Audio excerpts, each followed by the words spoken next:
This is the Vaguely Nerdy Podcast, where every week this brother-sister duo gets together to discuss the box office, latest film and TV scoops, along with our latest movie or show review, and what we're getting into next. We're your host, Cheryl. And Jay. It is also Jay's birthday. Yay! So today is April 25th, Saturday. We record on Saturdays. Yes. So we listen to this on Monday. Just leave like a happy belated birthday on social media. Send a message for co-host Jay. Thanks. He's 21. Right. In his mind. Yeah. Yeah. His body. His mind 21. But old enough to remember Michael Jackson.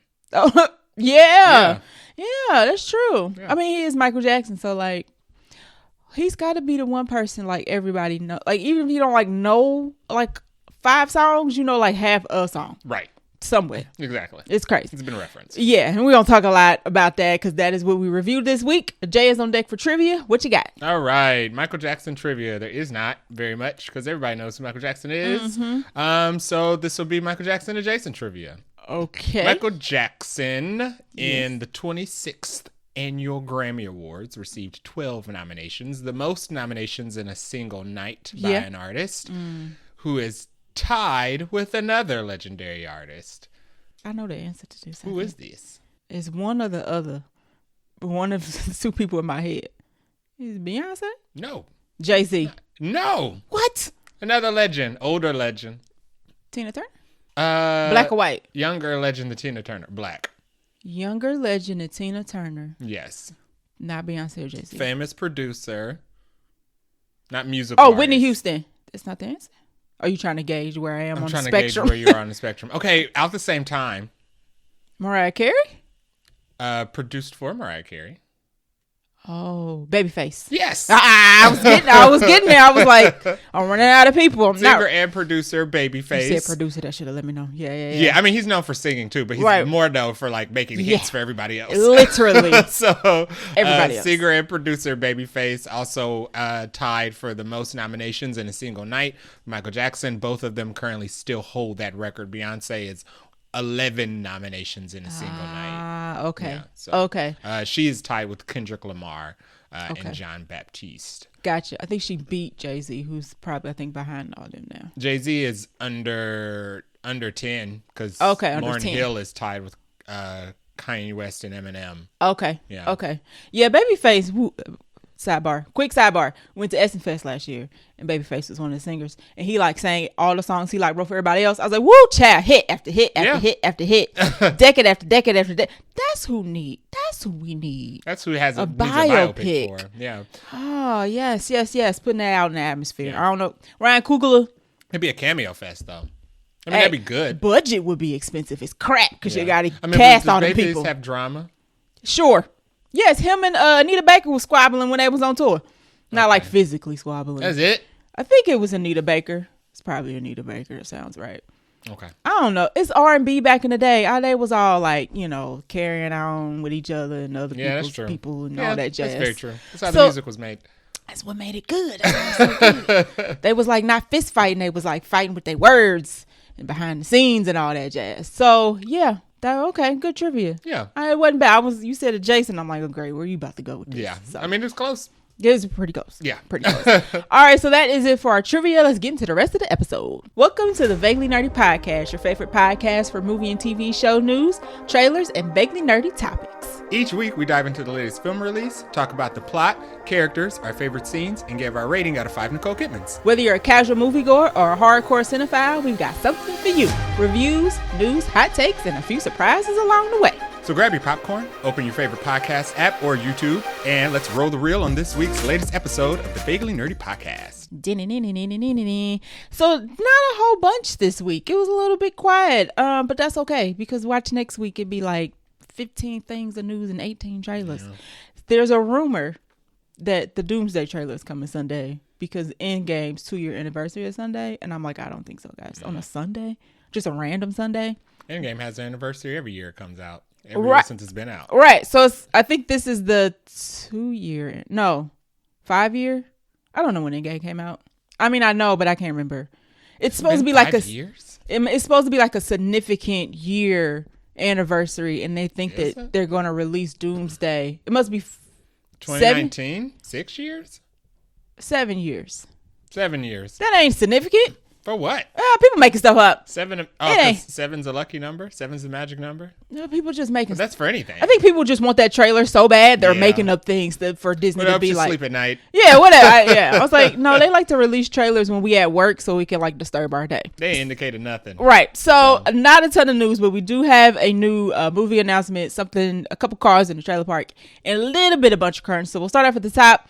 Once again, as we always say, if you are sick of superhero genres, don't worry, because when that becomes second, the video game adaptations is what's about to take over. Yep.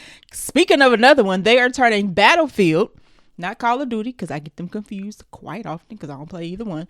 They're turning Battlefield into a movie, and this just ain't like a nobody situation where, you know, it's just like some small studio with like $2. Christopher McQuarrie, which we know most popularly from Mission Impossible. I had to do the theme song for some reason. He did. I don't think he's done all of them. He's done a big chunk of them. He's going to write and direct it. Responsible for these last ones. Yeah. So take that how you want. Take that how you want. I was like, I mean, I know this name is like, he's Christopher McQuarrie, but I'm also like, them last couple Mission Impossibles is not my favorites. Yeah. Not my favorites. Anywho, he's going to write and direct this, and Michael B. Jordan is set to produce and possibly star. Now, there's no way Michael B. Jordan is going to be a part of this and not be the lead of this movie. I'm like, they still working out the details and getting the numbers right.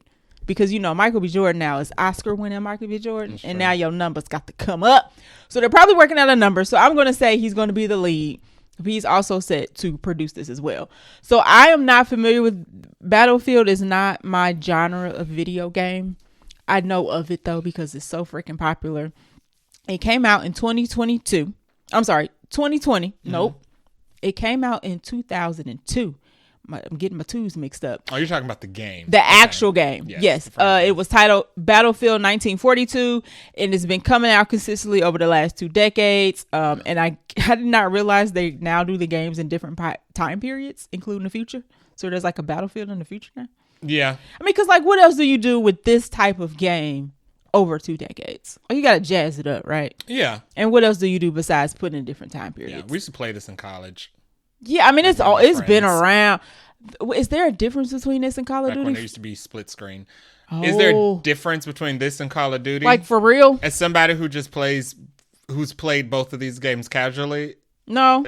The only people who care about the differences between Call of Duty and Battlefield are people who are like they're just from 2 different studios to the franchises. Okay. Because these games have been around forever. Yeah. Because and I mean, they sell. They are the highest. Call of Duty is continuously like every year. Right. It's another version of like highest grossing game of the year. Right. And they put out other versions where I think one Call of Duty, I think Call of Duty does the same thing where they put them in like different time periods. Yeah, I don't think they went to the future. I think the only time they didn't end the year with having the highest grossing game of the year was Hogwarts Legacy came out and usurped it. But that was a big surprise. Got you. And then it is Harry Potter. So yeah. That's got it going for it. But yeah, Battlefield's just insert any war story or fictional war story behind a band of soldier characters. And this is why these movies are tricky. Because they don't have a plot. I mean, there's usually Is there a plot? Yeah, there's a story mode in all of these games. And usually the story mode has to do with some type of military conspiracy. And sometimes it's grounded in realism. And sometimes it's sci-fi when you get the futuristic versions. Okay. Or sometimes it's zombies. Come on. Yeah, I mean, because it's got to be. So, right. You said, what do you 2 do? decades. What do you do? Zombies. Eat my own words. Eating. I'm like, what? But you're right. You got to reinvent the wheel somehow. So, yeah. Mm-hmm. Okay, so and then we have talked about this, I think, on the previous episode. I don't know which number. There is a Call of Duty movie also in the works. Yeah. So who's gonna get to the finish line faster? We do not know. Jack Ryan. Yeah. His movie's already coming out. Because that's all these are. The plots, they are Jack Ryan. The plots military of all of Jack Call Ryans? Of Duties and Battlefields are like Jack Ryan plot, like Tom Clancy plots. Tom Clancy. Yeah. Tom Clancy books and movies. Born supremacy situations. Yeah, it's all the same. Kind of. It's all relative.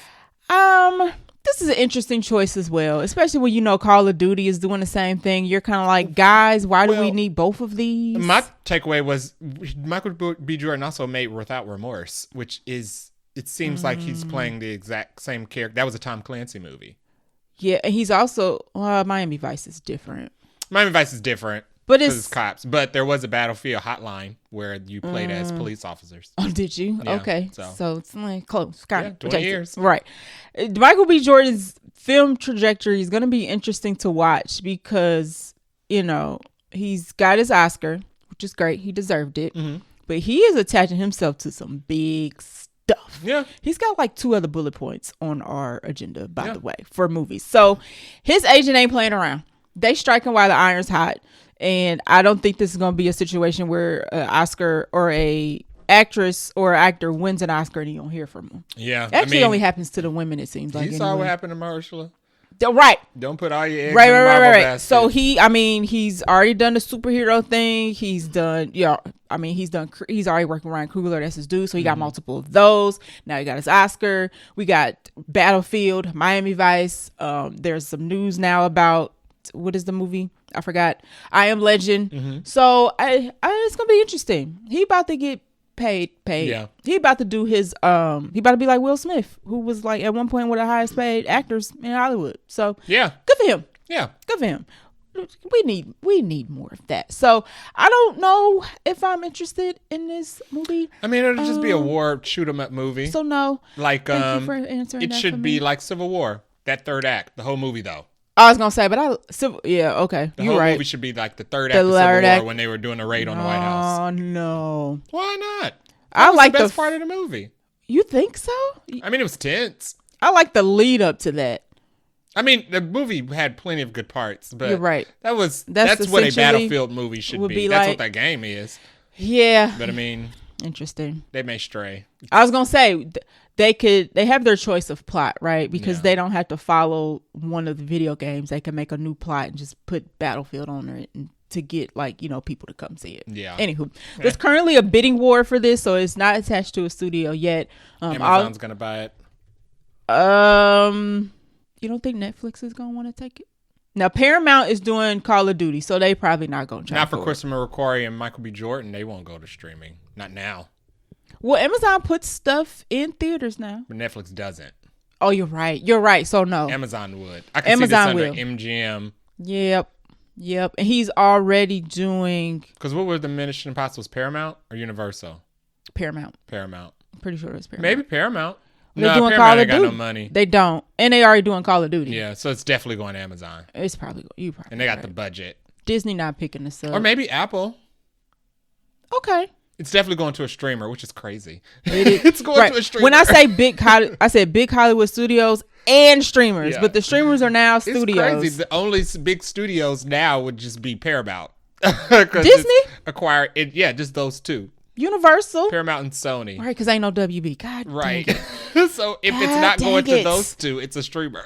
Right. Those are the big dogs. Universal, Disney, and Paramount. Yeah. That's crazy that WB's like not going to be a thing in like 5 years. Yeah. That's sad. That's very sad. I'm lamenting for a second. I mean, I don't get no shares. I ain't invested. So. They broke anyway. They ain't got no money. So what am I lamenting for? Nobody wins. Their choice. That was their choice. So as we learn more about this Battlefield movie and Call of Duty and see who makes it to the finish line first, we will definitely bring you the news. That is all the news we have this week. Let's roll into the trailer park. Beep. First stop on the trailer park is for Evil Dead Burn. Yep. This comes out. Did you say ick? Yeah. This comes out July 10, 2026. What is this about? This is another installment in the Evil Dead franchise where a group of idiots get together and invoke the spirit of the Necronomicon, whatever version that they introduce into whatever film. Oh my goodness. And they release the spirits of the Evil Dead, and one by one they're all corrupted until they kill each other. And then usually it's about gathering enough souls to awaken the final boss. Satan or whatever. The final boss. It's not technically Satan because each book awakens somebody different. A different Satan. Satan adjacent? Yeah. Satan's cousin. Yeah. Okay. So the premise of this one is a woman seeks comfort at her in-laws in their remote house when she loses her husband in a car accident. However, after the discovery of an ancient book, Necronomicon, the family reunion becomes a hellish nightmare. Yes. Which is what is depicted in the trailer. Yeah. It's just a girl running around while what do they call zombies? No, they're not zombies. Okay. While the eating people. They don't eat you. What are they doing They then? just like brutally beat you to death or maim you. Okay, while the maimers are dragging other people around her to different locations. Yeah. And she's just crawling around like an idiot because I don't know why she don't just get up and run. Yeah, and I don't know how they don't see her crawling around. The main okay, so the final girl is not. She's not framed well in this trailer. No, she's not. But everything that's happening around her is interesting. She's crawling, y'all. She's crawling. But these things are trying to get, I guess, her in-laws or whatever. Yeah, the Deadites. But somehow they don't notice her big behind.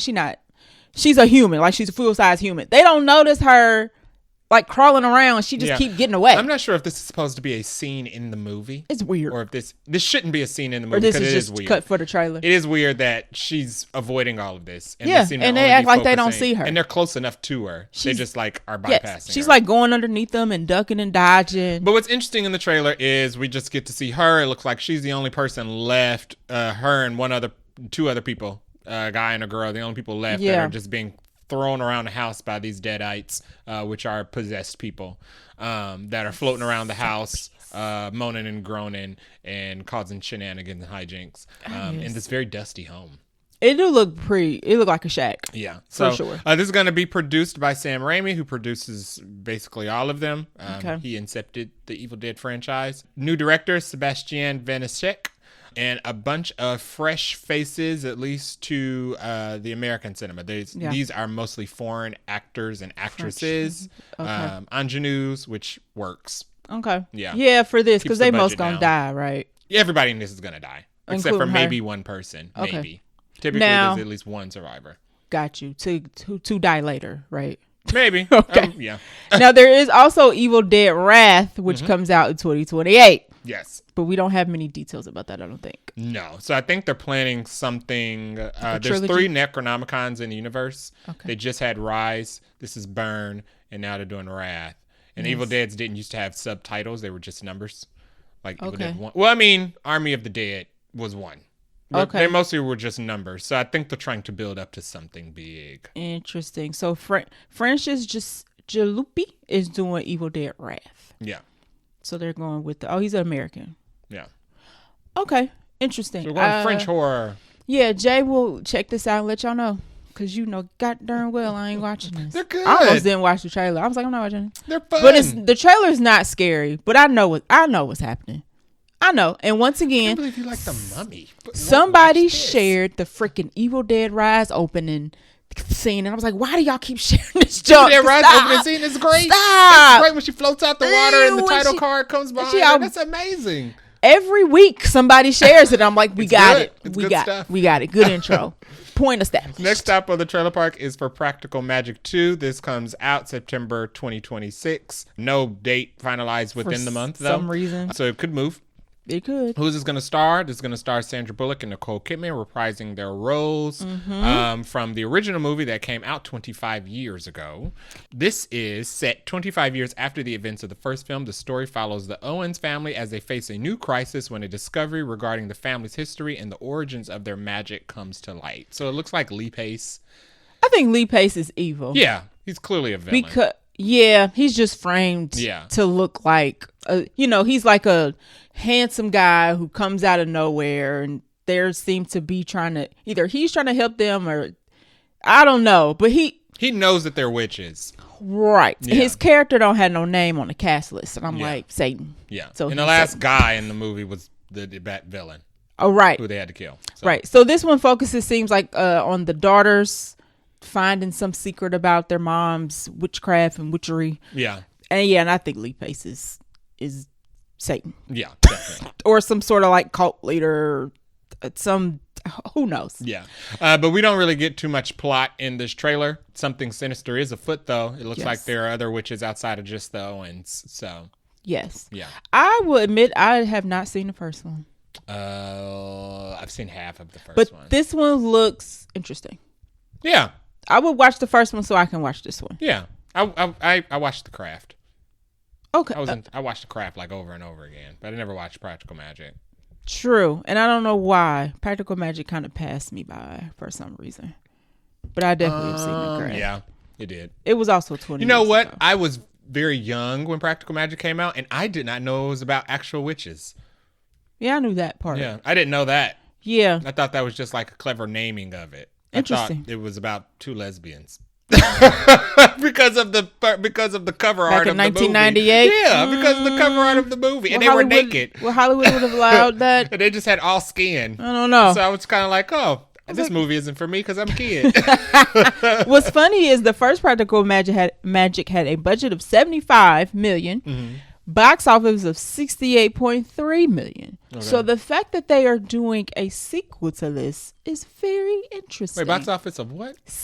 Yeah, you heard me right. 68.3. So it didn't make its budget back. Interesting. I'm surprised this isn't going straight to streaming. I'm also surprised by that. Yeah. But it's a fall movie, and they probably sandwiched in between like a good window where nothing else is probably really coming out. Or they're banking on these 2 stars. And I was just about to say, they probably banking on the stardom of Sandra Bullock and Nicole Kidman. Good luck. Good luck for sure. Because Sandra Bullock put her foot in her mouth not too long ago, talking about embracing AI. She made social media just tell everybody to get on the AI train. I was like, girl, shut up. Just shut up. Y'all ain't got to say everything y'all thinking. Smart choices all around.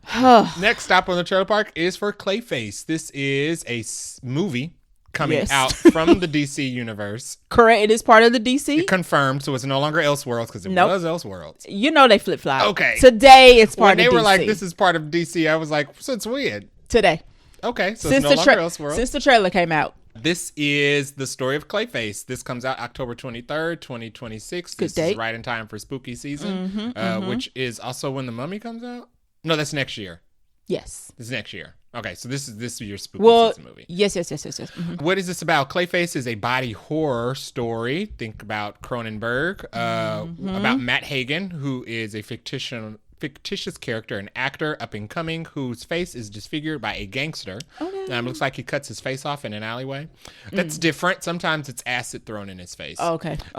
As a last resort, Matt turns to a scientist, Dr. Caitlin Bates, who transforms his body into clay. I'm assuming that's Naomi Ackie's character. Yes. Okay. I didn't know that part. I didn't know she was going to be the scientist who jacked him up. Yeah, once I saw the trailer, I was like, oh, okay, this makes sense. So, that's not good, though. Because I thought she was going to be like a love interest. Yeah, sometimes he's obsessed with another actress. Okay. Like they were in Cape Crusader. Right. Yeah. Yeah, the Clayface episode in Cape Crusader was good. Very good, yeah. Okay. This looks like it's going to be pretty good. They are confirming that this is not a superhero horror genre mix. This is a horror movie about a superhero villain. Mm-hmm. I'm interested to see where this goes, because like after this, it seems like they're going the Joker route, where we want to feel for the villain and be on their side, because there are worse people out here doing worse things, or maybe it's like a Hollow Man situation where we feel bad for him in the beginning, something happened. Then he starts murdering doing people the most. Who don't deserve. Like, we got it. Right. You Clay, and it was an accident. Goes the Kevin Bacon route, but you can't kill everybody. Right? It's not allowed. Got it. It's not allowed. But no, this does look really good. It's not gonna be for kids, y'all. No. This is gonna be rated R. So, and it looks gross. It looks bloody. It looks like it looked like it's gonna be nasty in like a good way. Nasty. Yeah. The actor who they have playing Clayface has that look like of. He has a very distinctive face. Yes. Mm-hmm. So they pick somebody with a very distinct face, so you can kind of. You need somebody with a distinct face, because like that's the issue is that like he can't have that face anymore. Yeah. His face is a character. His face is a character, right? Mm-hmm. We can't have no regular day like, oh, you look like everybody. No, we need somebody distinct. So, but I was intrigued. I'm interested to see the effects. We don't really get to see too much other than like face sagging effects, but then it looks like we get a shadow image of him doing the iconic. He turns his hand into like a spiked boulder. Yes, and like a shadow of that. I see that. And he beats people with it. So I'm interested to see the effects of his clay transformation. Right. Kind of it. I mean, it should be as convincing as Sandman. Agree. And Spider-Man. Agree. Now, people, of course, did the comparison between Marvel and DC. I'm like, what's there to compare here? People are like, oh, DC has the advantage over Marvel because they're willing to take it there. And I'm like, Marvel not about to pump out a bunch of R-rated horror. Because that's not Marvel's shtick. Marvel also doesn't make The MCU does not make villain origin stories or villain-based movies. Sony tries to, because Sony did try to do Sony is a burning example of why that does not work. Right, and maybe DC would be an example of how to make it work. Yeah. Because we already got the Penguin. Yeah. And the Penguin was really I mean, good. if anything, this is closer in comparison to the Batman in tone. Agree. When they were like, oh, they were posting on social media like, oh, the first look of the DCU's Gotham City. And I was like, this looks like the Batman. It is wait a minute. Why would it be the first look if we seen it in the... Oh, because they're different universes. Exactly. Oh, it Lord. looks the same. Right. I was like... I got confused, but I forgot. It looks like they were just like, do what Matt Reeves did. Right, because to clear up why I was confused, Batman is set in a different universe than Clayface. Right. So this Gotham City is technically different than a Gotham City. Elseworlds. Isn't in a different Gotham. I was like, what do you mean? But you're right. Yeah. I was like, it looks the same. It's still black and red with red light, neon lighting. That's going to get real sticky here in a little bit when these both are going on at the same time. They're going to have to be tweeting just like they were saying, Brendan Fraser is not in Lee Cronin's movie. Yeah. Like, Clayface is not part of the Batman. The Batman will not be in... Robert Pattinson's not showing up in Clayface. Right, and they're like, why? Because they're in different universes. Yeah. Like, what? Just don't ask no more questions. Just watch the movies. Just watch the movies. That is all the stops in the trailer park. Let's dive into this Buncha Crunch. Speaking of the Mummy 4 moved up. Y'all, this is a celebration. We should be celebrating this. Yeah. This tells me they confident in the script. Yeah. So the Mummy 4 has moved up 9 months to October 15th, 2027. So that will be our spooky season movie next year. Yep. And I don't think they swapped completely, but Miami Vice, I guess, was supposed to open up next year. They have moved that back 9 months to May 19th, 2028. And gave it an official title. And it's called Miami Vice 85. Which is good. You called it, didn't you? Didn't you say they were going to make a period piece? We said that it wouldn't be smart to do Miami Vice current day because it would just be Bad Boys. Right. There's already because it's in Miami. It needs to have its own flavor. Yeah, and the flavor is to put it back in 1985. Set it in 1985. Yeah, and I think that'll give it a cool aesthetic. Yeah, give it an identity. It just won't be Bad Boys. Yeah, Bad Boys is already Bad Boys. Bad Boys is already Bad Boys. They're You're literally right. also and we like those. The same city doing the same things. Cocaine. Drug cartels. Yeah. Shooting them up. Sexy ladies and cocaine. Yeah, like, you gotta vary it up so that way they can have different clothes. They're still making Bad Boys. Right. And we still like them. Yeah. So that's good. Good choice. They had to differentiate them, and I'm glad they do that. So hopefully it's not giving Wonder Woman 1984 vibes. Whoo! This is coming from the Maverick, Top Gun Maverick director. Mm-hmm. So we should... Who just quit. Who just what? He just quit the next Top Gun Maverick. He did. To do this, right? I think so. Okay. Well, you can't be everywhere. Man, Tom hates that because it's also rumored Tom Cruise is rumored to be the villain of this movie. What movie? This movie. No. Well, there's rumors. What? I wouldn't mind that. Yeah. I wouldn't mind Take that. him back to his collateral days. I want Top Gun. I want Tom Cruise doing something else. The only person who gave him $1 billion movie went over here. You're right. I would. You're right. And officially, it's just been rumors and, semi-confirmed. But can they afford that? Michael B. Jordan and Austin Butler are officially signed on for Miami Vice. Like the paper's been signed. I don't know if they'd be able to afford that. Who? All three of these people? And the director. Austin Butler shouldn't. Austin Butler's probably moderate, but Michael B. Jordan's expensive now. Tom Cruise expensive now. Yeah. And Joseph is probably now expensive. He made F1 and Miami Vice. So good. So. Who's doing this? Whose studio was doing Miami Vice? Probably a streamer. God, if it's a streamer, I'm gonna scream. It's gonna be Amazon. It's probably MGM. Amazon, MGM. Hold on 1 second. Apple? It's definitely not Apple. Production on the Miami Vice update. The reboot. Oh gosh. Who did Top Gun? Paramount? You asked me way too fast. My brain was like, oh, Universal. Miami Vice is Universal. Interesting. That is interesting. They must have the rights. They just must have the rights to Miami Vice. Okay. Yeah, it's a Universal picture. F1 was Apple. I think it was Apple and WB together. Mm-hmm. Yeah, F1 was definitely Apple. I think WB did like the distribution, but Apple was the studio. I got the stupid push notifications. So interesting. Yeah. Not interesting. Good that they are doing the period piece. Yes. Interesting that they moved it back. So that means that they must not be ready script wise. But good that they moved the Mummy up, because it means they must be pretty confident. Yes. And they ready to go. So I'm excited about the Mummy coming earlier, because the 2028 was too late anyway. So yeah. Speaking of Michael B. Jordan again, I Am Legend 2 is officially happening. I think it's been ruminating for several years, but Stephen Caple Jr. is going to be the director. He is from Creed 2, which I did not see, but he also did the last Transformers. Third one. I did. If this is your first episode on this podcast, I did not watch Creed 1 or 2, but I did watch 3 for a particular reason. That was before things popped off. So, yes. So Stephen Caple did the Transformers with Dominic Fishback and Anthony Ramos. That was good. I like that one. So good for him. Seems like we won't be going back to that.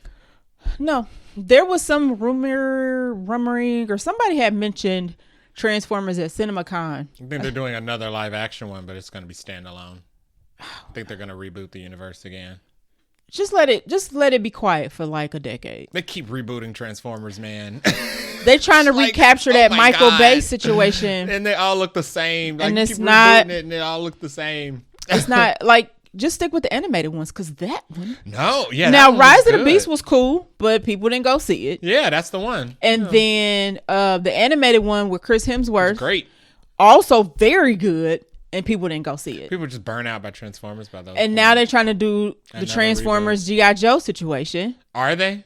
And another Transformers on top of that. Yikes. They need to just let it sit for like a decade and then circle the block. So yes, shout out to him. Will Smith and Michael B. Jordan are still set to star in that. So speaking of more movies getting sequels, Hard Eyes 2 is currently scheduled to come out February 11, 2028. We did a review on the first Hard Eyes. Goofy. Yeah. That ending was wacky, but we liked it. It was fun. it was a fun themed slasher. And we said it was going to get a sequel. Why not? Yeah. Everything else getting a sequel. Yeah. Give the fun slashers sequels we're up to. to Scream 8. Right. Yeah. Scream, and then we getting scary movies coming I Know back. What You Did Last Summer came back. Hello, Final Destination's back. Yeah. Oh, that's not a slasher. Somebody gets slashed. It's a long, horror franchise. People get slashed. Yeah. So yeah, Hard Eyes 2 deserves a sequel. Sure. Why not? And it's coming out. Obviously, it's coming out during Valentine's Day weekend, because that would be goofy for it not to. Yep. And then last but not least, the Elden Ring movie that is adapted from the video game, ending where we started, is scheduled for March 3rd, 2028. So this has Kaylee Spaney, Nick Offerman, and somebody else in it. And I was like, oh, these got people in it. Yeah. This got real people in it. Yeah. Not like everybody else is fake. But so this is probably going to be a huge. I think one of the girls from K-pop Demon Hunters was casted in. Okay. There's a third person whose name is escaping me that's also in this. And I was like, oh, y'all got Kit Connor. Kit Connor is the main guy. I think is also in this as well. So Havana Rose Liu? Sure. Was she in I don't K-pop know. Demon Hunters? I don't know their actual real names. I just know the character's name. Sorry. No, she wasn't. No? Okay. No. So Elden Ring was a extremely popular video game. They've fast-tracked, I feel like. Normally the video game adaptations are for video games that have been around for a while. Mm-hmm. Elden Ring is relatively new, right? Yes, but I mean, it's based off of Dark Souls, which has been around for so long. Okay. So, Okay. So yes, it's getting a movie. It doesn't have a trailer or anything yet, but and this is coming from Alex Garland, which is another interesting tidbit. Very interesting. I think this is A24. Also very interesting. A24 is hard to me. Right. Fantasy epic. However, they did The Green Knight, and that's essentially visually, aesthetic-wise, the same. Okay. The Green Knight maybe has just a little bit more sunshine in it. It's the same. I got you. Yeah. I got you. Yeah, I think this is coming from A24. They should know how to do that. A24 is kind of like, you know what? We want to get in on all the franchise stuff too. And they got money because... Oh, no, they don't have money. No, they don't have money. They're just taking risk everywhere. Oh, we didn't do the what? The Leviticus trailer. Did you watch that? No. No, okay. What is that? Never mind. We can skip it. We already missed the trailer part. Like Leviticus out the Bible? Yeah, you didn't watch it? What the heck? No. Oh. What is it? Okay. Go ahead. So we're going to pop back to the trailer for a second and come back. You didn't watch the trailer. Hold on. But you're going to tell me what happened. Let me get it's like sidebar review for trailers. Yeah. Let me get the synopsis up. Leviticus? Yeah, so Leviticus is Did you send it to me? This is also coming out from Neon. Okay. I bookmarked it, but I might have bookmarked it on the personal Twitter. See, I don't have no access to that. On the podcast Twitter, sorry. So Leviticus is coming out from Neon. It's it's coming out this year. The release date is June 19th, 2026. Okay. It is a fantasy horror about two boys who are in love with each other. Okay. However, so the trailer shows like the coming of age, their kids hanging out, they're in love, but they're also members of a church. Okay. It seems like the church performs some type of ritual on them to where there is a ghoul that follows them, but it looks like them. So you can't trust whether or not they're with each other or with this ghoul. And from the trailer, it looks like the church, it looks like it's a metaphor for conversion therapy. Yeah, I was going to say. It looks like the church cursed them so that they can't be together because there's this ghoul that's going to chase them and kill them if they get together. Oh my God. So it's a lot of symbolism and talking points there. So it seems like it's like It Follows. Okay. Kind of. Where like It Follows was about a ghoul that followed you and it always looked like a person. Two teenage boys must escape a violent entity that takes form of the person you desire the most, and they desire each other. Right. But the church is the one who casted it upon them. Wow. So it looks like it's going to be good, but it looks like it's going to be sad. It premiered at Sundance and they said it's phenomenal and heartbreaking. Because one of them probably dies out, or maybe they both die? I'm getting gosh, what was that Sally Hawkins movie that just came out? You talking about Take Her Back? Bring Her Back? Bring Her Back. Oh, Bring Her Back was excellent but heartbreaking. Right. Yeah. I know the end of that. I won't spoil, but so it watching the trailer has Bring Her Back vibes. Oh my God. Yeah. What an interesting plot. So that was interesting. And people say original movies don't come out. They here. I mean, horror's getting better. This is romantic supernatural horror. Yeah. You don't get that often. And other than Obsession, which is also coming out, which is romantic supernatural horror about a girl who's possessed by a different curse. So. Yeah. Wow. Yeah. Okay. I'm going to go back and watch it and hopefully not be scared. It's not scary. You said ghoul. The trailer, I mean, it's a ghoul because it's in the shape of a person, but it doesn't look like a ghost or a monster. It looks like one of them. It just looks like one of them. Wow. Yeah. That's an interesting premise for a movie. Yeah, it is interesting. All right. Well, that might be on a sidebar review depending on who watches it and if we get it. All right. So that is it for our news, Trailer Park, and Buncha Crunch. We're going to take a short break and get into our review for Michael Jackson. Yep. Nope. It's just Michael. Yep. Hee hee. Woo.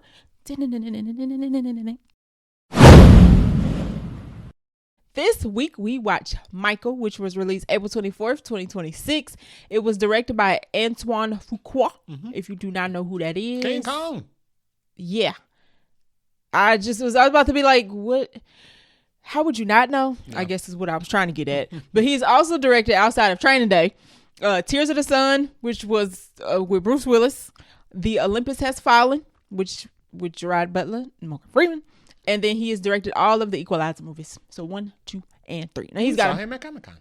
We did. He was on He was at Hall H on a panel with Roland Emmerich. Yes. It was a directors on directors panel. Yep. So Roland Emmerich sent shots to James Cameron. And then like 2 months later, James Cameron sent shots back. And I was like, I was there. We were there for the inception of this beef. I was there. I heard it with my own ears.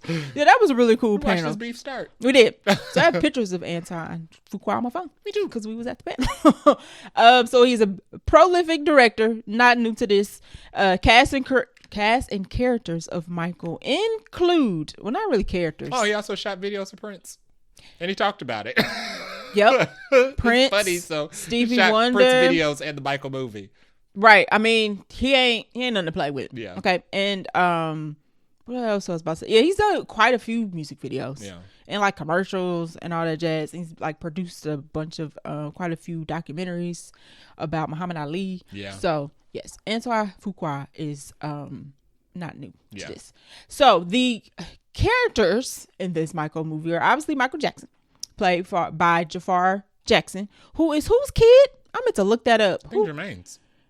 Yes, he's Jermaine Jackson's kid. Okay, I forgot. I mean, I must have known, but I forgot. Coleman Domingo plays Joseph Jackson, Joe Jackson, the daddy. Nia Long plays Catherine Jackson, who's Michael's mama.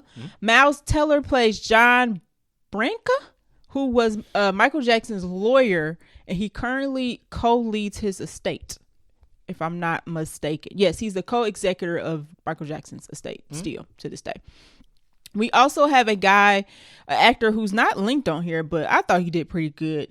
Kylan Jones, who plays Bill Bray, who was Michael Jackson's bodyguard. And he was Michael Jackson's bodyguard like up until he died. Yeah. Like the man died, not Michael Jackson. He died first because he was like 70. And then Laura Harrier. I like her. I mispronounce her name. I most know her from Spider-Man. Mm-hmm. She played Susan DePasse, who was a creative assistant to Berry Gordy. Who else do I want to name? So just Kendrick Sampson plays Quincy Jones. Lorenz Tate plays Berry Gordy. And Don King is played by Deion Cole. Yes. Although I wonder why. Now I'm thinking about it. Like, did you need Don King to be in this movie? Well, they had to. Did they? Talk about how they secured the Pepsi deal. Okay, sure. Fine. To get to the burnt sky. I will say when Deion Cole showed up on the screen, I was like, is that Deion Cole? Yeah, I noticed immediately. You looked at me and I was like, is that Deion Cole? Oh yeah. And Mike Myers is in this. Yeah. Not looking like himself. He plays Walter. I don't know how to pronounce Walter's last name. Yendikoff, who was the president of CBS Records. Yeah, he was a master of disguise in this as well. So yeah, him and Deion. Right. I was like, I didn't realize it was Mike Myers until the credits rolled and his name came up, and I was like, who the heck was that? So now there's other people in this who play LaToya, Jermaine, Marlon, and Tito, and Jackie are in this. Mm-hmm. Janet, Ruby, and Randy are not. Would you mind? So there are 3 siblings not in this movie, and you just supposed to act like they don't exist. Yeah.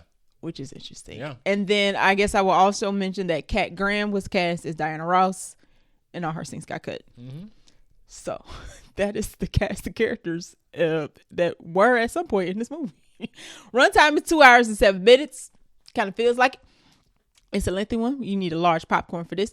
Budget of $200 million, and that is including reshoots because they had to redo the third act of the movie because they were going to include one of the lawsuits, but somebody forgot to read the paperwork and remembered that you can't talk about this.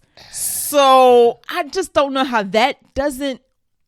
I don't know how they didn't check that first. They shot a whole ending, and then somebody was like, oh, wait a second. I think there's something about this we're not supposed to do. And it's like, yeah, all of it. You're not supposed to talk about any of it. So they had to reshoot the third act of the movie. Icky. So I think the budget originally was like $165, and then all the reshoots jumped it up. So it is a $200 million budgeted movie, but I think they're going to be okay because box office is doing fan-freaking-tastic. Yeah. Opening day just domestically, $40 million. I think it's 39.5 million. Highest opening day for a movie for 2026 so far. That's one thing it's hit. It domestically is projected to do between 90 to 100 million. That would be the largest opening weekend for a movie for 2026. When it hits that, and it's projected to do 180 million globally. So it will almost make its budget back. Yeah. Opening weekend. Basically. That ain't never an issue. That ain't never a problem. This will be the second highest opening weekend of 2026 behind. Second highest opening weekend behind Mario. I think I misspoke earlier. So this opening day, its opening day is the biggest, but its opening weekend will be behind Mario. And Mario is still freaking making money, and they playing it every 30 minutes at the movie theaters. Holds those titles for now. For now. There's literally Doomsday coming. And Spider-Man. And Spider-Man and Odyssey. Yeah. So for now, it's the biggest opening. Odyssey tickets already sold out. Yeah, you can't. What else might hit that? Let's see. Spider-Man, Odyssey, Doomsday. Anything else big coming out in IMAX this year? Dune? I don't think. Oh, yeah, Dune. I don't think Dune's going to be Odyssey, though. No, Avengers is going to stop Dune from having the biggest opening day. Agree. Yeah. Agree. I think.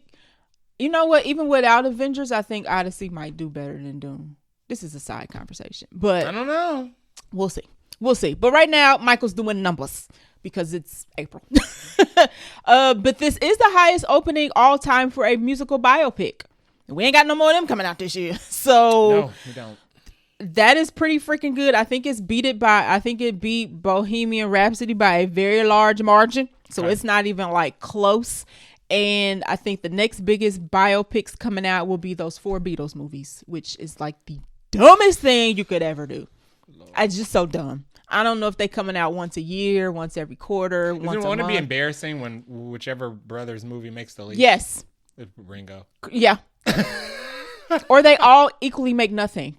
I don't know what's worse. Even in death, Ringo is embarrassed. Right. Either one outdoes all of the rest of them, or they all the John Lennon one. They all don't do anything. Nobody's beating the John Lennon. I mean, the Bruce Springsteen one came out and didn't do nothing. No. The Bob Dylan one came out and I think it did okay. Yeah. But Michael Jackson doing the numbers. Okay. It is officially the biggest opening for a musical biopic. Now, how it does on legs will determine where it lands amongst everything else. But right now, doing pretty good.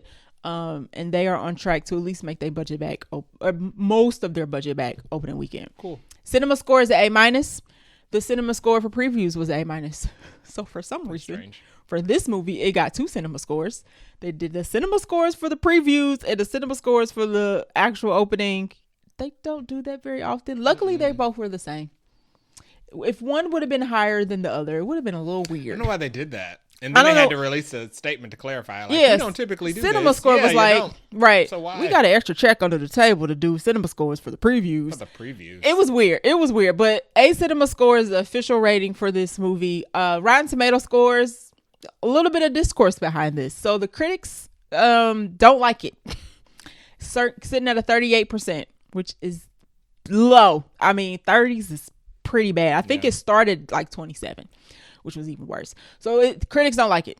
And as I always say, Rotten Tomatoes is a percentage. So a 38% is like 3 to 4 out of 10 critics liked it, which is not a lot. Audience score, on the other hand, if the A- cinema score wasn't an indication, 97%. It actually went up. So it was 94 at first, and it went up, which don't seem to happen. Normally it'll like balance out, go down. Yeah. It went 3 points up. That's good. Which is kind of crazy. So audience freaking loves this movie. Critics do not. Tale as old as time, essentially. All right, Jay, hit us with the plot. The plot of Michael is about Michael Jackson's life between the Jackson 5 to the end of the Thriller era. Yes, it goes between 1988. Yeah. So I won't say birth. Jackson 5 to 1988. Yeah. I think it starts in like 66. Yeah. So it's only like a 22-year time span, a couple decades. So that's what the movie's about. It is about his life during that specific section of his existence. Now, this is interesting because I don't know how you don't spoil a biopic. You can't. We know Michael Jackson. And he's by nature already spoiled because that person lived. And he's gone. Yeah, so there's nothing extra to add because he's gone to yonder. No epilogue. But we're going to have a non-spoiler thoughts because that's what we typically do. If there's slips in a spoiler, charge it to my head, not my heart, because it's your fault for not knowing it. It's Michael Jackson. Because it's Michael Jackson. The highest selling recording artist of all time. He's probably the most famous person we will ever know until God decides to make somebody else that is somehow going to be more famous than Michael Jackson. It's true, yeah. And I don't think that person born yet, by the way. They're not in the works. I don't think they're not cooking. They ain't cooking. So you can't spoil this, but I'm going to do non-spoiler thoughts. Do you want to go first? Yeah, you want me to go first? Okay, let me pull up my notes. This is mostly just the movie. Okay. I don't think it's terrible. The critics are giving it, some headlines are like, it's bad. I'm like, okay, I get it. But right. And there's fans are arguing with critics, and people are like, critics are being, racist because they don't want this black movie to do well. And then some people are like, critics are taking this personally, like, because they want the allegations are not in this movie. No. Like none at all. And they were, as we talked about before, they were going to add something, but this is a state approved doc. So they had their hand in it, and they said no. Clearly. And Antoine Fuqua had to cut that junk out. They tried. So there's no allegations in this. And I don't even think you needed to add the allegations in this to make it like a better movie. No. But it's missing something. And maybe I'll get to that in my spoiler section. But I can see why the critics don't like it. There's not a lot of meat here. It's mostly, as I said to Jay, sides. It's mostly side dishes. Yeah. But I see why the fans do like it because I was entertained. Like, Jafar does a very good job of playing his uncle. Like, he mimicked, if you was going to get somebody to play Michael Jackson, it is Jafar. But this is mostly a Michael versus Joe movie more than anything else. The acting is good. Like I already said, Jafar was the best choice. Everybody else, the supporting cast, the acting's good. I didn't have any complaints about anybody's acting. There's how they have Michael talk, like his cadence is kind of feels unnatural to me. We've seen videos of Michael Jackson doing interviews or whatnot, and he talks and has a conversation like a normal person. Jafar's portrayal is very like, he's warm and wholesome all the time. And I'm like, he talks like he's an inspirational quote walking. And I'm like, people don't talk like that in a normal day-to-day voice. So, but everybody in the supporting cast just talks like regular. So that kind of stuck out a little bit. I do feel like the movie's a little long. I personally didn't need any of the Jackson 5 part. None. Like, we seen it. I don't need setup. I don't need setup for a Michael Jackson movie. You need setup for Joe. No, I don't, actually. Well, I guess for a biopic, you don't. You're right, Cheryl. And I'll get to that in my notes. Okay. So I think it was a little too long because I personally don't think we needed the Jackson 5 history. This is not, if you going in expecting a Selena, a Ray, or What's Love Got to Do with it, temper your expectations. Those individuals had, these are not it. Big drama. This movie ain't got big drama. And it was their whole lives. Right. This movie is missing the elements of those 3 movies that I just named. So that's why, for me, it misses the mark on being like a truly good biopic because it's missing some meat. Yeah. It's missing some meat. I'm going to leave it at that for now. Yeah. You yeah, 99 spoiler notes. I didn't think this movie was terrible. It wasn't a 37% or 27 or whatever it was on Rotten Tomatoes. But I will be honest, I was bored. Oh, were you? Okay. I was bored. And Jay don't like biopics. I don't like biopics and I don't like musicals. He doing this for the podcast. This was kind of a touch of both, but it wasn't technically a musical. You right. I don't like biopics. Yeah. I think biopics are unnecessary. Okay. But I have in the same vein, I think I already told you this, but I think Michael Jackson has reached a level of fame to where there's nothing a movie can really do for him or me or show me about Michael Jackson. And I think that goes back to your point about them. You feeling like it was necessary to skip the Jackson 5. Right. You feel like it was necessary to skip the Jackson 5 because we already know everything about the Jackson 5, so we need to revisit it. But that's my point about this whole movie. Why are we revisiting? Why are we doing? That's true. I didn't understand why we were doing this movie. That's true. I already think biopics are to a degree pointless, but a biopic about one of the most well-known celebrities in history ever, dead or alive, in a time when you were only on TV if it was a big deal. Yeah. It was a big televised broadcast. Like there wasn't social media. You couldn't record somebody on your phone. Right. There was no reality TV, so nobody followed you around with cameras. Michael Jackson was still everywhere all the time, on everybody's screens everywhere. His entire life was publicized all the time. So it's like weird to watch these skits or reenactments of famous moments about Michael Jackson that we've already seen before. You can go on YouTube and Google multiple times to see him standing on top of a limousine in the middle of the street in New York. An iconic moment in real life. Yeah, we like that happened. Seen it like as not maybe as it happened, but close to where it happened. Especially when, and like you said, you didn't go in any expectations, but you thought that it would at least do something new or show you something that you didn't see before. And that's true. It didn't bring anything new to the table. It didn't, and there was nothing to, I don't even know what you would do other than like, I don't know either. Show us what Michael does on a random Saturday at 2 p.m. But who cares? Because, but that would have been like, okay, you're right. I mean, who cares? He talked to the monkey. They did show us what he does on a random Saturday at 2 p.m. He sat in his room and talked to the monkey. I didn't want to see that. And that was also boring. You're right. I didn't want to see that. I didn't care about Bubbles. So, I didn't care. His real life was like the Truman Show. Like, yeah, you're right. Everybody watched Michael Jackson all the time. Right. The people standing outside the gate of his home. Crawling and passing out. Yeah, he couldn't make an emergency break from home because he had to first clear the crowd of people from his gate. I think the movie is mostly just a highlight reel of his iconic performances and videos, interrupted by scenes of everybody sitting around trying to figure out how they gonna get rid of Joe.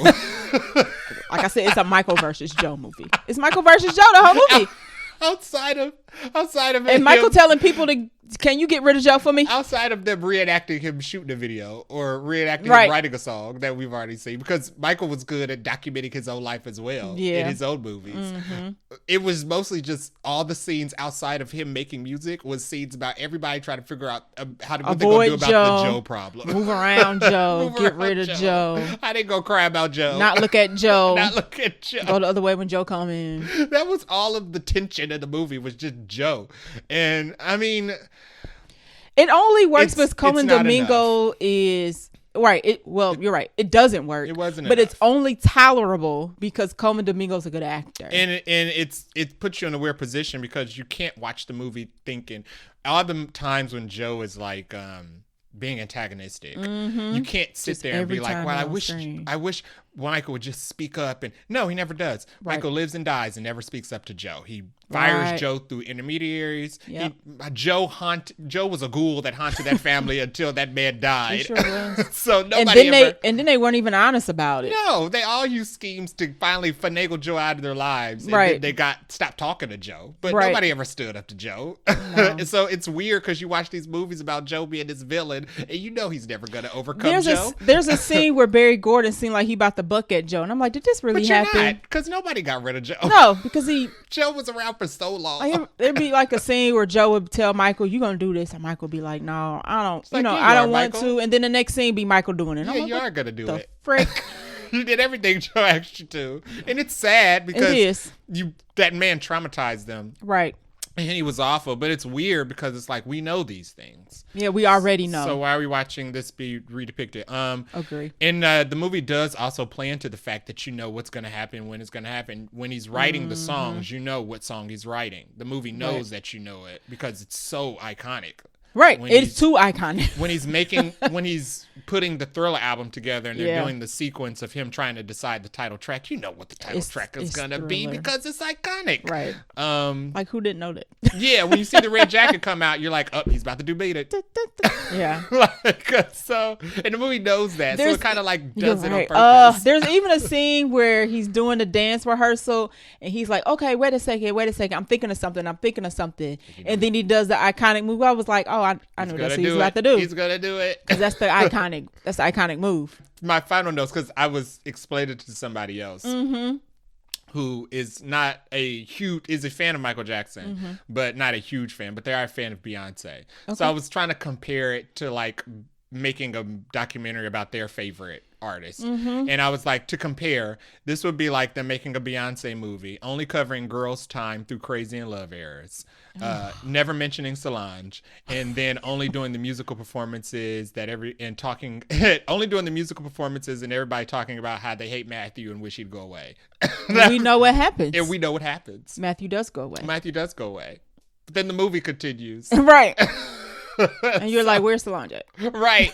I know Solange. It's like, I know Solange is in this. It's like not having Solange. Well, Kelly would be there because it's kind of acting like Kelly was her only sister. Right. It's like, no. She got a whole shooter over there. And we know she don't play. Where's she at? Yeah, and then it's kind of like, okay, so how do you make part 2? What is part 2 even worth? How do you do the elevator? So you just don't?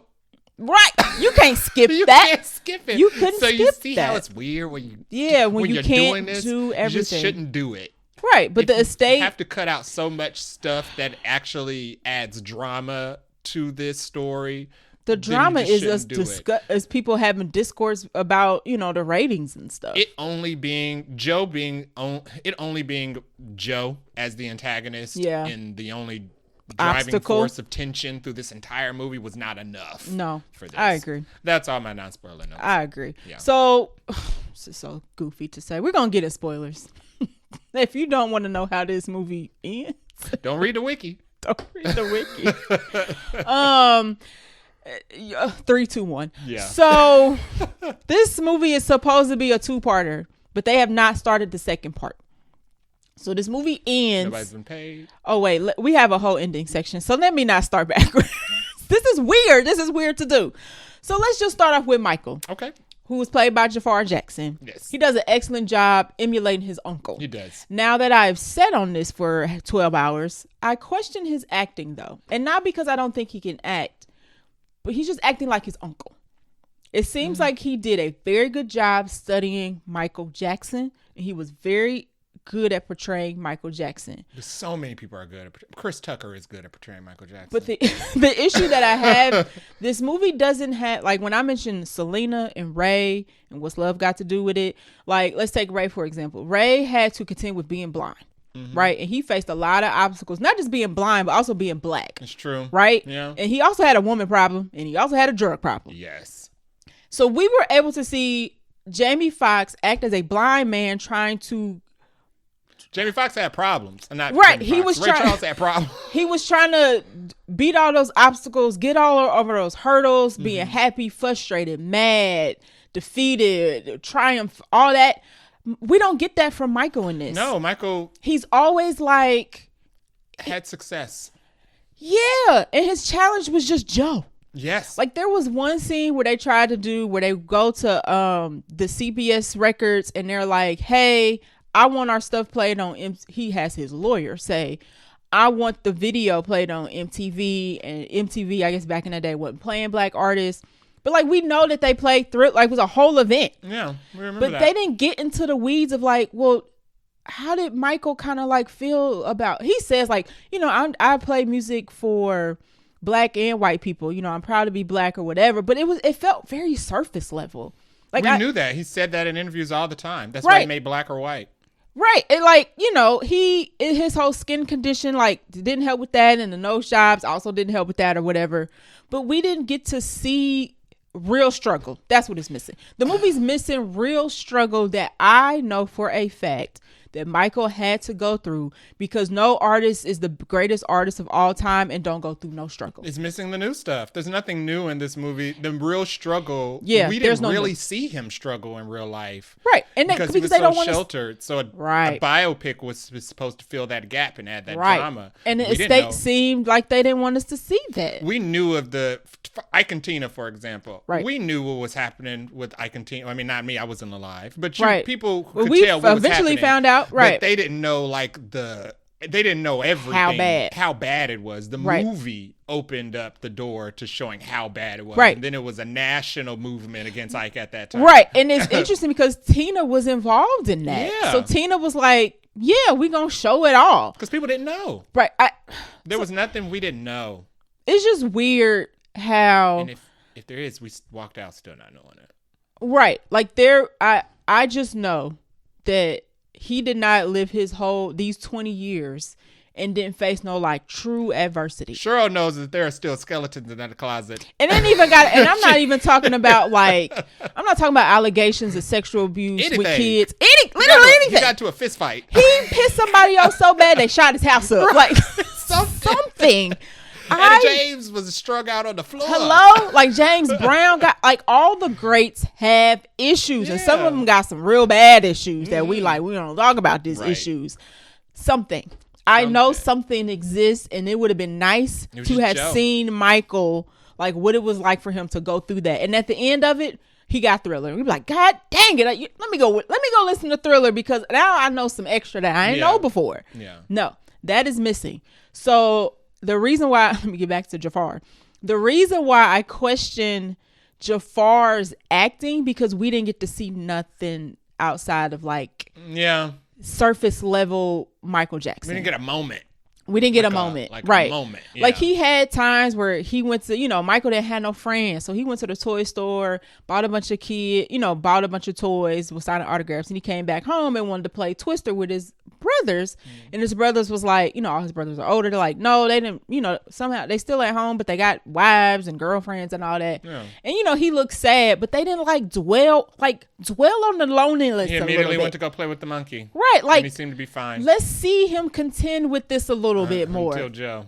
Right. Until Joe pops up again. And it's just like, I know something besides Joe Michael had to deal with. I know there was something else. This whole movie plays where everything is popping up daisies until Joe walks in the room. Right. Everything for him is going amazingly until Joe. Joe is like a Dementor. It's all sunny and sucks bright. The happiness right out of the room. We kicking it and we happy, we celebrating. Here comes Joe. Yeah, here comes Here Joe. come the shadow and everything's withers. And then there's Mom. Right. So Yeah. he did a great job of playing Michael Jackson. He looked the part. There might have been one or two scenes where I'm like, the makeup or whatever, the hair a little off. But overall, they did a good job. He does the costumes well. He obviously did all the choreography and studied the dance moves. The very last scene where they do bad, I think was probably like his best performance as Michael. But his performance is missing some depth because they did not write any depth into Michael. Yeah. Story in this movie. He did a good job portraying Michael Jackson that we've all know and seen on the surface. Right. But I mean, outside of just him portraying lights, camera, action Michael Jackson that everybody already knows, I mean, that was it. Right. So. And that's not his fault because he didn't write the movie. And they didn't probably give him anything to do. So exactly. Yeah. So that's not really on him because they didn't let him stretch that muscle. But I do think he did a really good job. He did do a really good job. So. I agree. I mean, like I said, he had to have studied all of Michael's stuff because he pulled it off extremely well. Yeah. Extremely well. Anything else about Jafar? Nope. All right, let's get into the other two main characters, which would be Joe and Catherine, played by Coleman and Nina. Yes. Nia, fine. They were good. Nia was. I don't have any acting issues in this movie. Right. Nia was good as Catherine. Mm-hmm. She not in it a ton. She kind of in the background of Joe. All her sequences of her sitting down in a suit. Or just looking. Or looking sad. Yeah, they're sitting and frowning. She's got some scenes with Michael where she's trying to, encourage him and whatnot. But ultimately, she did not speak up about Joe. In real life, we know she ultimately didn't speak up. Now, in the movie, they try to give her a little pushback. But she can't go too far. We know Joe would have smacked the crap out of her. When there was a moment in the movie when Joe, I think it's after he's fired. Okay. After Joe gets the facts that he's been fired. Right. And he goes to Catherine. He's mad. Oh, she got the suit. She doing a suit thing. Yeah, he's like, he's going to get my belt when he gets home. And Catherine's like, you're not going to hit him. You're not going to hit anybody else. And if you don't like it, you can leave. And then somebody in the audience clapped, was like, yeah, girl. And I was like, y'all know she stayed with him for a really long time after this. They didn't divorce. They all stayed with Joe. This wasn't he died. This wasn't powerful. No. No, we all know the story. Joe continued to be a ghoul in their lives until that man hit the earth. Right. Got under the pavement. Yes. So that was weird to me because I was curious if they were going to show him physically hit Catherine. Because he gets real close. And they don't even do that. And it's weird that the estate wouldn't depict that. Y'all hated that man. But here's the thing, though. If you read, I actually skimmed through Michael Jackson's Wikipedia. Mm-hmm. Some of the siblings are like, no, he wasn't that bad. And then some of the siblings he was like Satan. So the state don't even agree on how they want to depict Joe. So they went with some middle of the road. I wonder how that would have went if Catherine was still alive today. She is still alive. Catherine Jackson? Yes. Is she? I thought she died in 2018. According to Wikipedia, no, she's still alive. Is she? She's 95. Yes. Oh, Joe died in 2018. Sorry. Yes. Yeah. Joe just died. Yeah. Okay, that's interesting. I'm surprised she wouldn't. Well, you know what? She actually also gave up custody of the kids because I think she's getting older. So she might, I don't know what kind of state she's in to be giving input on the movie. Okay. Fine. So that might be fair. But we know how the Joe story ended. Yeah. And they were still together. Yeah. So those moments of power, which is kind of like, nope. Right. And I'm trying to see, they did not. Yeah, they didn't get divorced. No, they didn't get divorced. So They should stay with that man. Let me see. He died her spouse. Yeah, you're right. Yeah. Yeah. They just were separated. Maybe. I think I read somewhere in Joe's Wikipedia page that she denied that they actually ever separated. They were still interesting. So they were even still cohabitate. I thought they at least separated but not divorced. Hold on. Let me not lie. Let me scroll real quick. It says Catherine denied rumors that she and Joseph were estranged. Interesting. So even if they were, they still kept up the image. Yeah. And they were legally married until he died in 2018. Yeah, they were. I knew that part. Yeah. So any type of pushback, I was like, this don't even feel real because y'all told us that Joe was physically abusive. And they can't make those moments too triumphant. And you can't tell me that Joe wouldn't have hit Catherine when she was talking like this to him because we know that he was an abusive person. Yeah. So I was like, I mean, nice try, y'all. But even in the end, when he does his moment at the end of the movie, when he quits, he announces it's the end of the Jackson 5 and this is their farewell tour. Right. That not even that had a moment of power to me because the movie, we know Michael lived his entire life never confronting his father. Sure. And he tried the whole movie. He tried different ways to try to get other people to get rid of his father for him. And then in the end of the movie, he used another trick. He quit on stage in front of everybody because he still couldn't have a conversation with his father and tell him you're fired or I don't want to be around I think in later interviews, later in life, he like talked about the abuse, but I also read that he had like a Joe Jackson Day at Neverland like every year or something. But I mean, it's fine that he never confronted his father because he was traumatized. And I mean, he had a crappy child. Yeah, trauma affects people. Quote unquote crappy childhood in terms of trying to be a child. Yeah. Who turned into a superstar while he was a child. Crying, rolling in billions of dollars. But but when you ate, like, you don't know how to handle that, right? And I'm talking about as an adult, too. Right, So, I mean, it's fine that he never confronted Joe because Joe was his father who traumatized him since he was a kid. But it's weird when you're trying to make a movie and it's like, nope, there are no moments of triumph in this in his life to depict because Joe loomed over them. Right, forever. Exactly. They never got rid of that sadness. No, it does say she attempted to divorce him twice. But he kept persuading her. She was persuaded to drop it. So because we know how Joe was, right? So it's just weird as rich as they all ended up being. How unless you gotta really still have loved Joe for as rich as all y'all were and as much freedom as y'all all were able to obtain, that Joe was still around. That's because they kept him around. I mean, at a certain degree. Right. Eventually I'm tired. Some famous people have their loved ones killed off. Listen, Tina lived. Tina was like, you know what? I had enough. That was it. Yeah. I had enough. So, but the depiction of Joe, I guess, was, I mean, Coleman did good. He's definitely menacing. If you've seen The Color Purple, you already Mister. Right. You already know what he's capable of in terms of acting like a tyrant. Yeah. So Coleman Domingo did good. Nia Long, for the short-ish time that she's in the movie, also did good.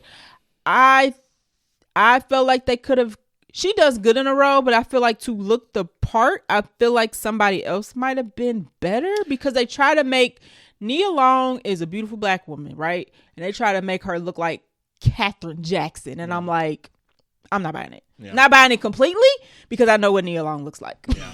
But good effort. And to Coleman Domingo, I mean, he did the best in the movie because the thing about outside of Michael, we never got to see Joe.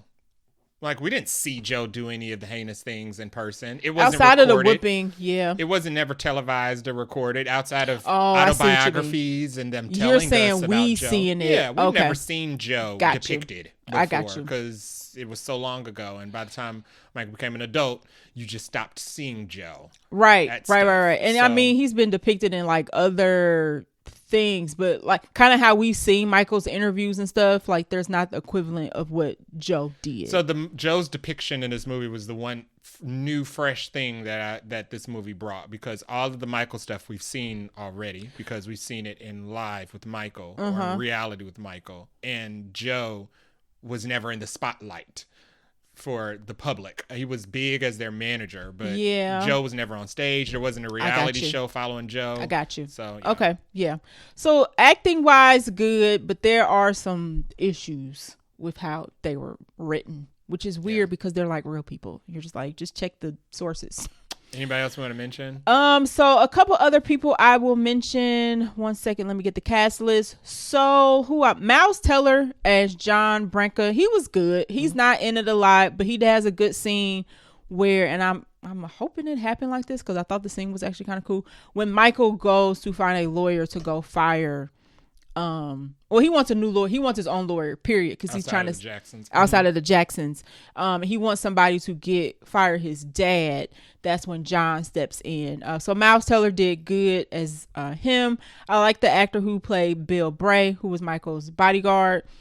He probably had the third or fourth most screen time. He doesn't talk a lot, but he is Michael's one person that he can kind of just be, I guess, regular with outside of his mom. Yeah. So I like the fact that he had the bodyguard. The actor who did him was good. Sorry.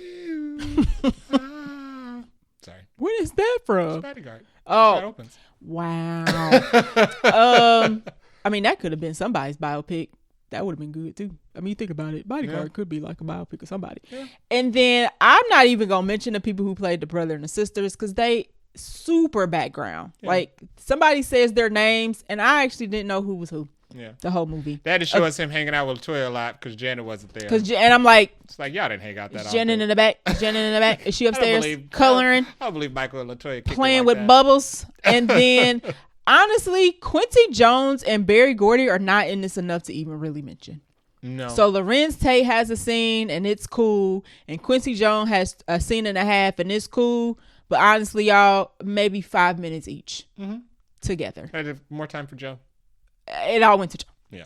So I think that does a disservice because, like I said, I know god darn well that man faced some adversity making them albums, and Barry Gordy and Quincy Jones would be important to those facts. They were real life friends. So why did we friends with his music? I mean, if Michael didn't have actual personal friends, he was friends with everybody in the business. So so those were the people I would have liked to see. Like, did y'all ever get into some sort of back and forth? What was the process of making these 3 solo albums? What was the process of when he wanted to go on his own? Like, how did y'all play a part in that and gave him advice or nothing? We don't get any of that.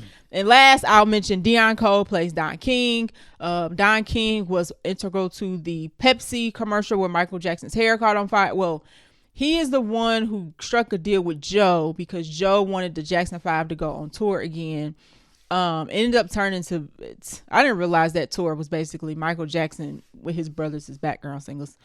Yeah, you can actually Google it. Okay. And the images look the same. Like okay, so they did a good job. Yeah. Okay. And Don King was able to get them in with Pepsi. Mm-hmm. So that's why he is in a movie. And once again, a couple minutes.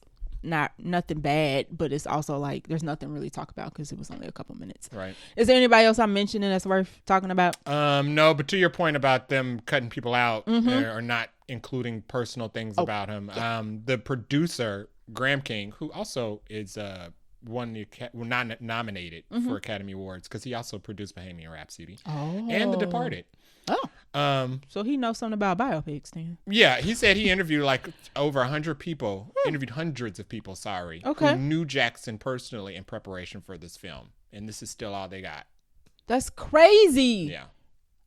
You know what? This is not all they got. This is all that made it into the film. This is all the estate. Because a lot got cut. This is all the estate including approved. People. So it's funny because normally there's like studio interference, and it seems like this movie suffered from estate interference. Yeah. And if you're going to interfere that much, just don't make the movie. Don't make the movie. But they got to make money off of Michael. You're right. Still. Which was ironic because that was the point of the movie. Right. That's exactly what he talked about not wanting to do. Yeah. Yeah.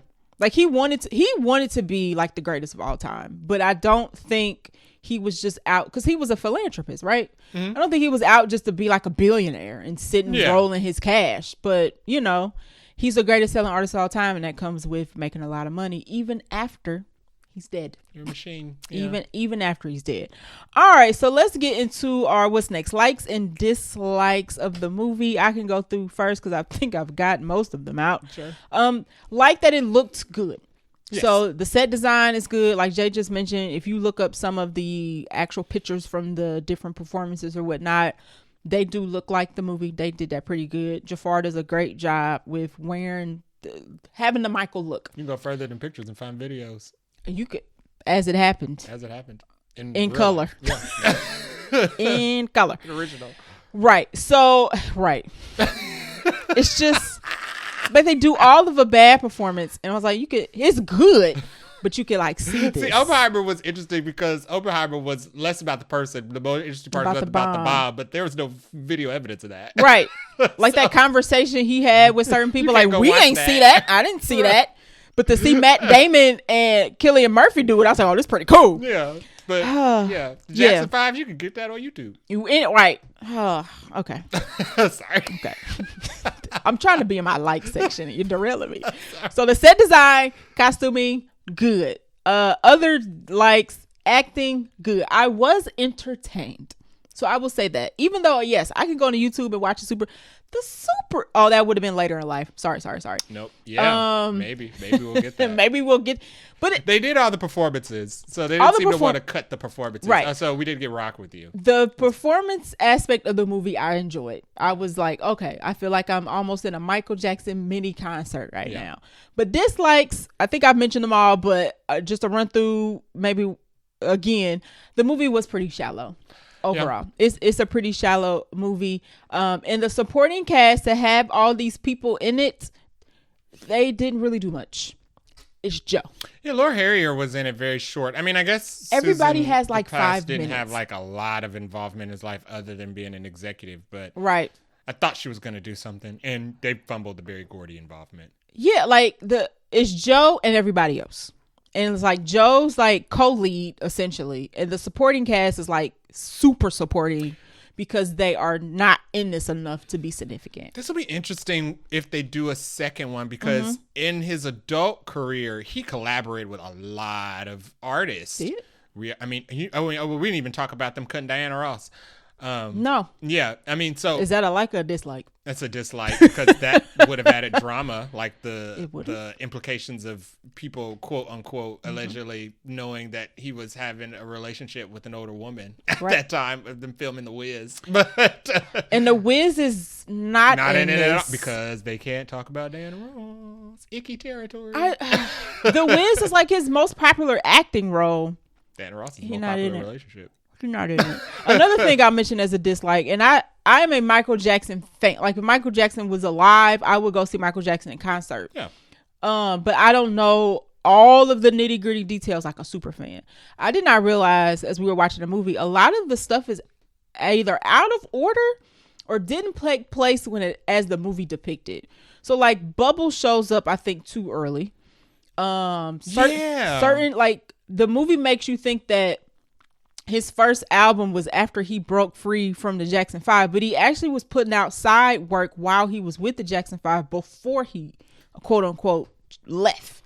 Yeah, you would think that Off the Wall came out when he was fully solo. Right, and Off the Wall was like his 4th solo, not his first solo. Yeah, he was you're right. So I would not suggest, if you don't know Michael Jackson, which is, if you want to do a deep dive into Michael Jackson, this is not where you start. No. You see this at the end for fun. Yeah. And this is after you know Michael Jackson. Right. So that was a dislike because I was like. And I don't know why you would want to start here. There's so much. Yeah. Yeah. Somebody did start here. This would not be a good place to start. And that's not a good biopic if it's a bad depiction of somebody's timeline of their life. Yeah. So I'll stop there with dislikes. My likes are the musical set pieces. I think they did a good job setting those up. That's where it looks like that budget went. Yes, agree. Most of the budget, which I thought they were really good, but they were really grand sets for just single musical numbers. Yeah, I saw a critic mention the editing was a little jarring when they kept cutting to the audience. And I was like, you know what? I kind of agree. It was a little jarring, but that's kind of how Michael Jackson concert footage goes a little bit. You have to show the people passing out. Right. I guess. Sometimes it felt too much. Like it was too much audience. Like I get it. I know what they're doing. Yeah, it was a lot of audience. I'm here for Michael. Yeah. The fake. And also, I didn't think and that's why I thought it was weird that they did the big grand set pieces for single numbers. Mm-hmm.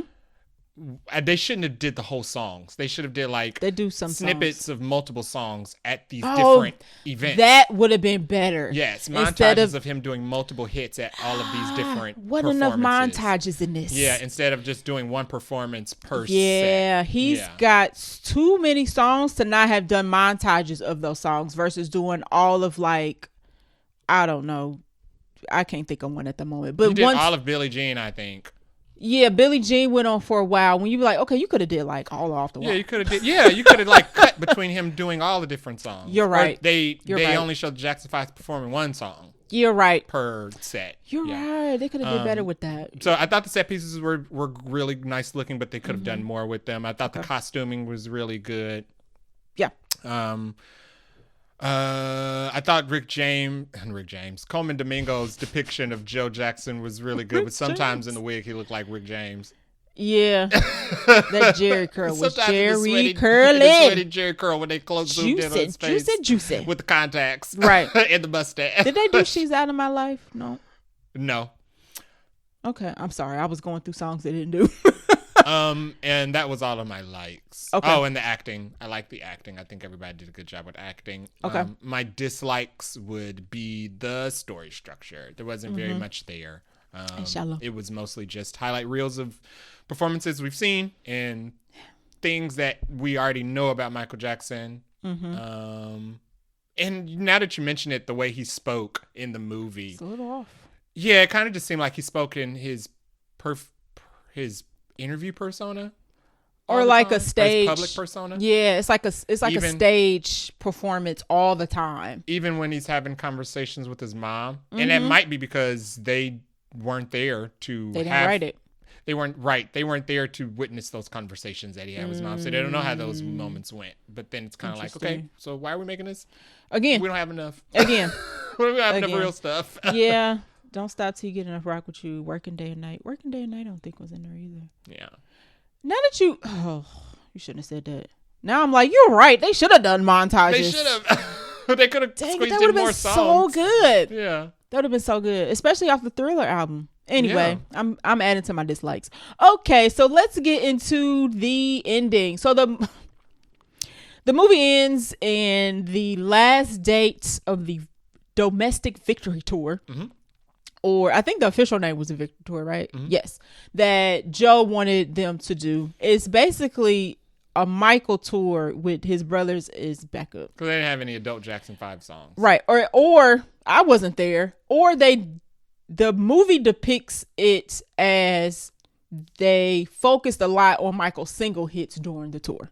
So maybe it was like a true Jackson 5 tour, but the movie showed us where Michael was doing his songs and the brothers was doing backup. That's what everybody was there for. Don King asked. Absolutely. Like, is Michael going to be there? The first time he said they were doing a return tour. Exactly. And he was like, I'm not hooking you up with Pepsi if Michael is not on board. Right.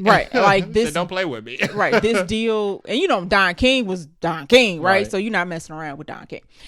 The movie ends where Michael repeatedly towards the back half of the movie is expressing his want to do his own thing, do his own tour. He's not trying to tour with his brothers no more. But Joe is very much like, this is about family. This is about family. Obviously, it's not. Joe wants that cash, obviously. And he wants to keep Michael under his thumb. Yeah. So during the song, and they did it wrong in the movie. So in the movie, he does it during a different song, isn't it? He's not doing it during the right song. They flipped the song. They picked I thought that was different. Whatever song he does in the movie is not the song he actually did it in real life. And what I'm saying, he basically announces to the audience like, oh, this is the Jackson 5's last tour. It's been a good 20 years. Shake Your Body. Yes, Shake Your Body is what he did it to in real life. In the movie, they do another song, and I can't even think of which one it was. It was a more popular Michael Jackson song. Yep. And this pisses Joe off because Joe is intending to take them international and do an international leg of the tour. And here you got Michael on stage telling everybody like, this is it. Like the Jackson 5 is done. I'm moving on. And then the very, very end of the movie is him having moved on. He's on his Bad tour. So the last performance of the movie is him doing Bad, which is good. I like that part, but he does I think he does all of Bad. Yeah, it's like 4-minute sequence, which goes back to the montage. But anywho, Jafar does Bad very well. He does all the dances, all the performance, and they do the thing with the fog, smoke or whatever coming out of the floor. It looks really good. I was quite entertained at that part, but the movie ends with the Bad performance in 1988, and then there's a thing that comes up that says Michael Jackson will return in Avengers Doomsday. It does. And then the credits roll. I think it actually says his story will continue. Something like that. They basically set up there's a part 2, but as we just told you, part 2 has not been filmed, written, or officially confirmed. Yeah. And then there's a post-credit scene of Janet Jackson pulling the Infinity Gauntlet out of a vault saying, I might as well do it myself. Boom. So stay after the credits. That's a surprise. You only hear it on this podcast that Janet shows up. Scream is coming with the Infinity Gauntlet at the very end. So it is a little awkward how it ends. Like we said, they did have to reshoot the third act of the movie, and Bad seems to be where they decided to end it. Yeah. Bad is actually where they start the movie. So they start the movie with him in the outfit and walking out the stage, and at the end of the movie, we circle back where he goes on stage and does the performance. So. I don't know if we get in the second one. I don't know what that's. I think we are. I think we are because it'll be a mess. Yes, I agree with you on both. At first, I was like, we not. But then when I saw the box office, I was like, so much money. Yeah, they probably gonna greenlight it. I don't think it's gonna be any better. I mean, maybe if they get people to actually agree to be in it, like actual celebrity appearances. And they don't like want like depictions. Sorry. And they don't get cut later. Yeah, because Diana Ross. They filmed her things and was like, she was like, skip it now. It's too late. No. Yeah. So I don't know, man. He's worked with so many people. He's got his short film to do. His other albums, Remember the Time. Like Remember the Time is like iconic. I guess the rest of Bad. They don't really care about us. What was the song? Heal the World. Rock My World. Black or White. Yeah. They got to get to the kids. The kids. They got to get to Neverland. The two wives, Lisa Marie Presley. Yeah, they got to get. Yep. Are they going to actually? And that's where the allegations. The interesting part. That is where he's full adult, and controversy starting to pop up, and struggle and strife, and we already know about his iconic songs and his iconic performances. Right. Tell us about the meat in his life. The public hurdles is where we start. Super Bowl. Yeah. Like. He's got like one of the most watched Super Bowl performances of all time. Yeah. So you have something for the second one, but are you going to do it like, if they're going to do it like this, then keep it. Yeah. I don't need to see that. I mean, I don't know what they would do. They would have to find something else to base it on, because this one was just about this one was centered around Joe and Joe and him trying to leave Joe. Joe was the crux of this. So it's like, what are you going to do for part 2? I don't want more Joe, because he doesn't have. They haven't shown us. If Michael Jackson had obstacles, they did not show us in this movie. And we know he did. Joe was his only obstacle. He didn't have any career obstacles. You don't. Depicted in this movie. He was also a black man. Yeah. So you're not telling me that everybody, just because he was famous, was like, sure, Michael, sure. I'm sure most people did. Yep. But I know he hit somebody that was like, I don't care who you are. Nope. You're not doing X, Y, Z. I know it happened. Nope, because that's what Joe said. People tell Beyonce she can't have lights, and she will go on Amazon like, I found the lights. Why didn't you find the lights? Like, have Amazon then. I love Beyonce. Beyonce ain't no Michael Jackson, but that's an example of a big pop star that I know has had struggle, even though she's a huge pop star. But that's what Joe said. Joe said, you're going to leave this house. You're going to be surrounded by a bunch of people who just say yes to you, and nobody's ever going to understand you. And that was partially true. But Joe was also part of the problem. Yeah, I mean, it sucks that it comes from Joe. Right. But that was partially true. Michael did die. Because people being well misunderstood. You're right. Yeah. He lived his entire life. He ain't got no business being told yes and being misunderstood. Right. Agree. And his childhood did not set him up for success. No, it didn't. That's because Joe was there. Yeah. And Michael Jackson says it, I think in one interview, he was like, a part of the reason why I'm so successful is because of, his dad pushed him to practice and all that. But a necessary evil is still an evil. To Beyonce. Yeah. Like, I'm sure she is who she is because of her dad, but she also fired her dad as well. Yeah. Like, necessary evil is still an evil. It's still right. It's still an evil, right? And I know there was struggle and triumphs outside of just that, and the movie should focus on We didn't have surveillance footage.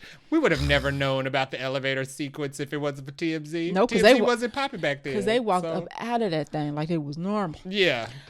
So I just know there's more meat there outside of Joe and outside of allegations. Like, I don't want just a movie of allegations either. Like, I know there's other stuff related to the music that we don't know that would be good as a biopic. Beef with anybody? Prince? Yeah. Well, that's adult life. Yeah, second part need to be adult life. Yeah.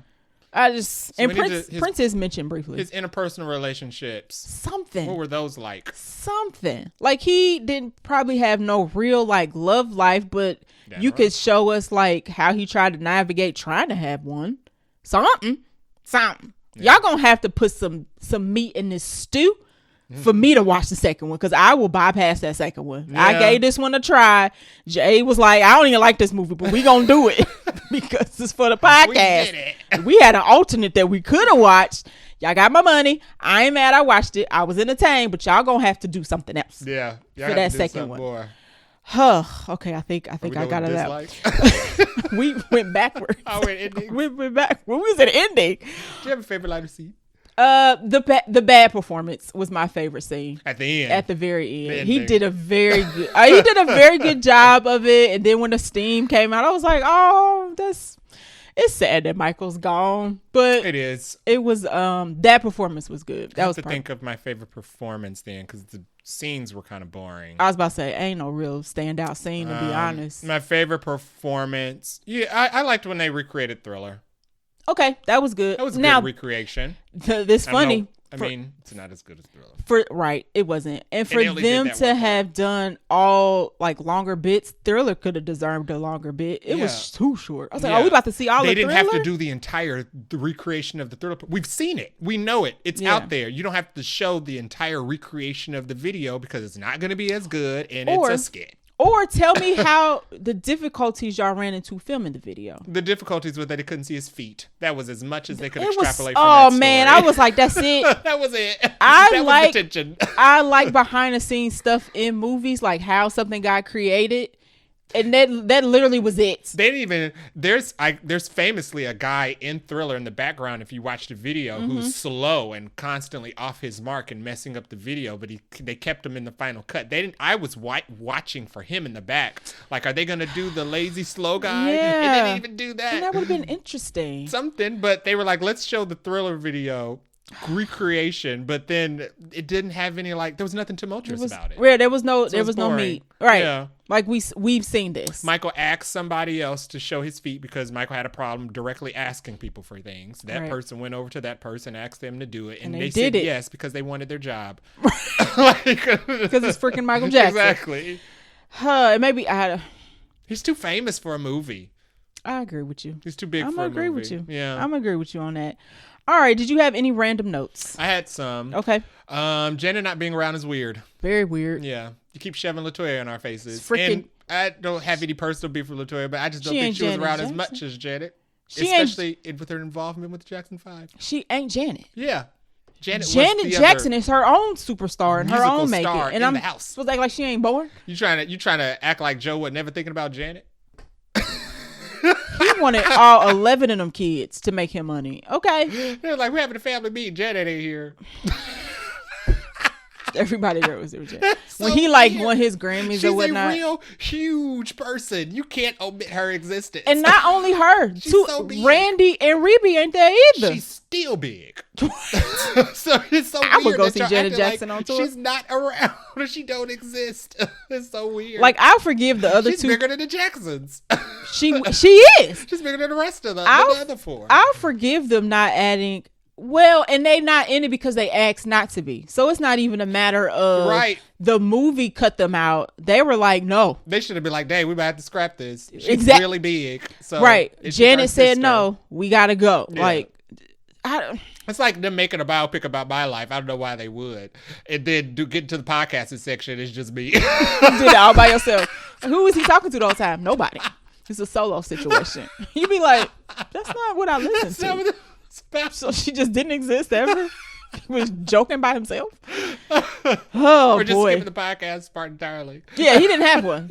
Mind you, we doing this thing for almost 3 years. And this is my only real digital footprint out in the real world. Right. But it's just erased. Right. It's lasting longer than the side businesses we've had. But it didn't exist. So it's just weird. Other random notes. I didn't know why he was still living in that house. That wasn't going to change because he lived in that house. Somebody should explain that to us, why Michael ain't move out the house. Man had a peephole on the bedroom door. Move out. Time to go. You gotta check to see if you want to open your bedroom door. You check money. to see if you want to open your home. Right. Not your bedroom. And maybe he was like living like on the side room. So that was, I don't know. You wouldn't have to have too many awkward moments with Joe if you would move out the house. How about everybody move out the house? But no, because I pay for this. Wanted Joe around. That's true. You couldn't get rid of him. Couldn't get rid of him. It's sad. And he said that to his mom, like, nobody's defeating Joe. He said that. It take the worst people live the longest. Unfortunately, Joe lived his whole entire full life being a menace. Yeah, crazy work. Terrible. And Ike, they get to die of old age. It's so sad. What's love got to do with it? Will piss you off, clean off, boy. Joe looks like Scar if Scar was a human. Okay. This is not a period accurate hospital. This was after the burn. That lobby was too updated. That's funny. It was too updated. That out. There's some old timey hospitals still out in the world. They could have did that scene in. Yeah, they would have had to go like some backwood hospital. The countertops, the paint, it was too good. Too fresh. This was not period accurate hospital. I was at a hospital in the 90s. I remember hospitals in the 90s. They didn't look like this. They didn't look like that. Linoleum. It had no linoleum in there. This is going to end in such a weird place. I forgot where I made this note, but it was at some point where we were like 30 minutes away. Mm-hmm. It was the final performance in the Victory Tour. Okay. And I was like, there's 15 minutes left in this movie. Oh, where are they going to cut it? 7 of them have got to be credits. Yep. And this is going to end very strange because he is just at the cusp of adulthood. And right. This movie's about to go off. And it was bad. And Joe's still here. Right. And Joe was lurking in the background. And I thought it was funny that he did the mute challenge during Human Nature, but nobody muted. He tried. He tried. He was like, shh. There was like, Michael invented the mute challenge. It didn't work. It didn't work. The concept was there. It didn't work. It's funny, during his Super Bowl performance, I forgot he stood in silence for like 2 minutes. And it's so loud. Yeah. It's so loud. Like, y'all, it's supposed to be like a moment. It was a moment because people was screaming and hollering. He's literally just standing there still. He has such stage presence. He did. And I know something else was going on to make that stage present what it was. And I don't need the stage presence pieces because I can watch them. Yeah. I want to know how did he think of the Super Bowl performance? That's what part 2 need to be about. Yeah, they had a scene where he was sitting. How did that come together? Talking to Miles Teller, just talking about the things he wanted to do. Yeah. I want to do this. I want to do this. I want to do this. And you know that he accomplished those things because he's Michael Jackson. He's had his entire life. But then they don't really show they show the process of him writing songs. That's you know what they did one time that was really well done? What? The creation of Beat It and him reacting to the gang violence on the news. Oh, yeah. And him coming up with the idea of Beat It and then going to meet the dancers. I don't think the dancing studio sequence was done well because he brought all those people there and then you never saw him dance. He only danced with the people he brought. Right. I thought that was weird. Well, and we know that scene happened because there's pictures of him with them gang members. But that shows the creation. Something happened in Dreamgirls when Eddie Murphy and Anika Noni Rose made that song about violence in the world because of the violence that was being depicted on the news. That showed the process of things happening. Thought about this. This is how he came up with this idea all by himself. Yeah. They did that for that one song one time. Yeah, the meat. It was missing the meat. Once again. Everything else he just incepted and it was made. Right. Or we flip to the next scene and it's done. And you're like, I know it ain't. This ain't how album writing working. I know. I ain't no artist, but I know. Yeah. I know better. Did you have any other random notes? That was it. You covered most of mine, actually. I had 3 kids are missing. Wonder why I didn't leave that house. Apparently things are out of order. Do we need a part 2? And you had questioned whether or not he had all them animals. And I don't think he had all those animals at that stage. That also might have been out of order. Oh, that might have been out of order. Yeah. Okay. I did read that Bubbles was depicted. Having the whole zoo at the family home might have been out of order. I was like, did he? They might have just stuck that in because everybody knows he had all animals. Neverland eventually came. Yeah. Sure. Neverland. There's a TikTok video of a she's a grown woman. I guess a couple went to go see the movie and her guy is like a super Michael Jackson fan. He was like taking notes of all the things that were inaccurate and it's like scrolling. And I was like, dude, did you watch the movie? You ain't seen the videos of the people dancing in the aisleways or dancing on the floor? The one I saw seemed like it was during the credits. And I was like, okay, I will allow that because the movie's over, but don't be doing that junk during the movie. Don't be like, y'all, we don't need to compete with Minecraft for craziest audience. Fans are crazy. This movie's we don't need to do that. But I'm happy the fans are happy. I see why the critics gave it what it got. Yeah. Speaking of ratings, how many Nicole Kidmans are we giving Michael?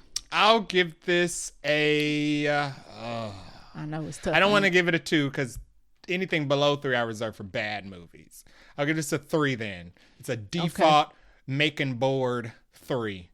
because it wasn't bad, but it was boring and it was a bit of a nothing burger. That's kind of a tough word. A lot of things because it wasn't done badly, but there wasn't. It's kind of like if somebody does a cartwheel, it's not impressive because it's the most basic flip you can do. But so it's not bad. Right. Because if you do a cartwheel and you succeed, you've done the best cartwheel ever. You can only do one type of cartwheel. All right. If somebody tries to do a cartwheel and falls, that's bad. Because they failed at doing something. This was a cartwheel. But you don't think this failed at being like a good biopic? No, because there's no such thing as a good biopic. True question. No. What's love got to do with it? Just love got to do Ray with it is a and tough Selena. Biopic. Those are tough Okay, Selena's a good biopic, even though they don't show her death at the end. Yeah, they do. They don't show her murder. I mean, they just do the whole. They don't show it. Okay, I mean, come on, you can't. You need to see her get shot up. We don't. I'm not saying they should do that. So fine, I'll take that back because I do hate biopics. I'll be unbiased. You like Selena? Good biopics are Selena. What's love got to do with it? And Ray. Okay. I'm trying to think if there's any other biopics out. No, you probably don't like none of them. No. Okay. So was this a good biopic? No, it wasn't good, but it wasn't bad. It just wasn't bad. It's just a movie. I wouldn't have given it a Rotten Tomato. I would have given it a 50. It would have gotten just a certified fresh for me. Okay. That's it. Okay. Fair enough. I don't think it was bad, but it didn't do anything new. I got you. I don't think there's anything new that it could do. But the acting was good. All the acting was on point, even though they didn't have a lot to do. Fair. Jafar's portrayal of Michael Jackson was good. I don't really have notes about that. Right. It's good. Coleman Domingo was great. Coleman Domingo was great and everything. True. Neil Long was present. She did what she could with what she got. She was in the movie. I won't blame her for that. Her acting was not bad, but they didn't give her a ton of work. And whoever did the musical set pieces and the costuming, who was in charge of that, because you can Google the stuff 1-to-1 and see how well they did. That was good. It takes work to get all that old stuff together. Okay, fair enough. So yeah. I was stuck between a 2.5 and a 3. Oh, she's in the bad territory. I'm gonna give it a 3. Okay. Something in my soul cannot get us a 2.5, and I don't know why. It's not bad. It's not like it's like making bored. It's like you're not happy. So. Right. I didn't want my time back. I would like during the performance scenes. I was like, I'm very engaged in this. It just was shallow, and I wanted more. So I can't give it any more than a 3. Because it didn't give us any more. It didn't give us any more to give it than more. A 3. Right. And it wasn't like if the acting was bad and if Jafar's like portrayal of Michael was bad, then I would have put it at a 2.5. But I'm gonna give it a 3. Yeah. I do have a lot of nitpicks, but I've seen worse. I've seen much worse. I've seen much worse. I don't really watch biopics either, so I can't name a worse biopic, but I can name worse movies. For sure. Yeah. I mean, we have some on the podcast, so I'm gonna stick with my 3. I'm gonna stick with my 3. Most popular biopics. Probably Bohemian Rhapsody. That's probably up there, which I did not see. Oppenheimer, which is recency bias by default. I don't feel like Oppenheimer is a true biopic, but go ahead. 12 Years a Slave. Huh? If there was a main character in it, but I don't think 12 Years a Slave was a bio. Is that Google AI telling you this list? Because that don't even sound right. No, there was a Solomon Northrup's character is the main character in it, but I don't think it's a biopic. No. It's just the main character in it. Nah. I don't agree with that. That's like saying George Washington's conquering of North America is a biopic. And it's like, it's not a biopic. That's why I don't think it's a main character and a point in history. That's why I'm like, is Oppenheimer a biopic? Because it's just about his part of making a biopic. But whatever. Sure. Whatever. Ray for Walk sure. The Line. Okay. I didn't see it, but sure. Johnny Cash's biopic was a pretty good, big deal. Okay. Oh, Lincoln. Oh, Daniel Day-Lewis. That was a pretty big one as well. Okay. So there are some that hit the highs. Yeah. Oh, we forget the best biopic that's ever been created of all time. Malcolm X. Duh. Yeah. Duh. How did we go this whole podcast? I ain't mentioned Malcolm X. Malcolm X. Now that's the highlight of the highlight. And let me tell you what this movie ain't doing. It ain't giving no Malcolm X. I mean, he wasn't a civil rights leader. He wasn't. That man went through a lot. He was also assassinated. He was. So, but Malcolm yeah. X had scandals. I mean, but it wasn't his fault. Some of them. I mean, he did pick. He had a personal life. But that made good, that made a biopic. That tells a good story. Yeah. But it was also lived. Those, you know what though? This is no other movies do this. Split in between the middle of this person's life and save most of the adult drama that really shaped how everybody saw them. Yeah. In the second part of like the movie. Ray does that really well of showing how he grew up and how he experienced going blind when he was little. So maybe if this movie had went through his entire life. That's why it just should have just been one movie. It didn't need to be 2 parts. But they just needed to know how to edit it down to get new stuff instead of it just being a highlight reel. It's not just that, though, I guess. It's not just about him, the movie not being his entire life. It's also the element of the cutting. Yeah, how the movie was pieced together. Yeah. I'm just thinking of Malcolm X. Like, Malcolm X, I don't know. You're right. He's a totally different person. But that was a movie about his whole entire life. Yeah, well, it didn't go when he was a kid, but it started. You know what they should have did with Michael, and that's why I said you didn't need the Jackson 5. That's not true because Jackson 5 was pivotal of Michael's life. Fine. Yeah. Fine. You don't need the Jackson 5. I didn't need the Jackson 5. You already know it. But that also, This movie just could have been a lot better.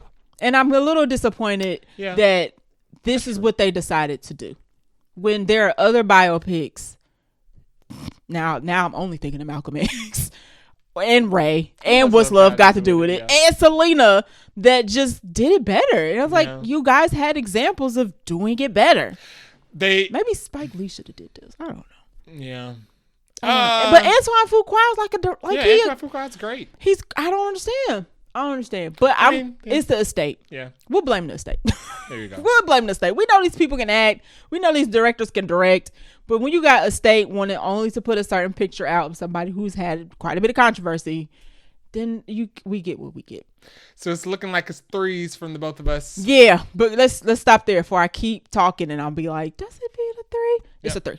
It's a 3. I'm not changing it. The votes are locked in. Set in stone. I can't go back on my word. All right, so that is our review for Michael.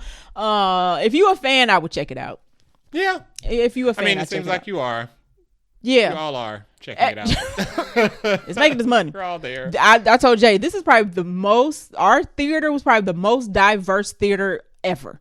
I mean, I'm talking all types of movies. Kids movies, superhero movies, horror movies, action movies. I mean, everybody, all shapes and size and color was in our theater. So, Michael Jackson. What can you say? All right, so that is it. What are we watching next week? Don't look up Devil there. Wears Prada. 2. Finally. Yes. And I still don't have a popcorn bucket. She doesn't. It's supposed to be coming out this week. You already know how I feel about it. I will have a sidebar review of my complaints about the popcorn bucket if I don't have one. So hopefully y'all ain't got to experience that. It comes with the charm. Sure, I just want the bucket. Just give me the bucket with the popcorn in it and I'll be fine. So yes, Devil Wears Prada 2. It's supposed to kick off summer movie season, although I think Michael was doing that, actually. Yeah.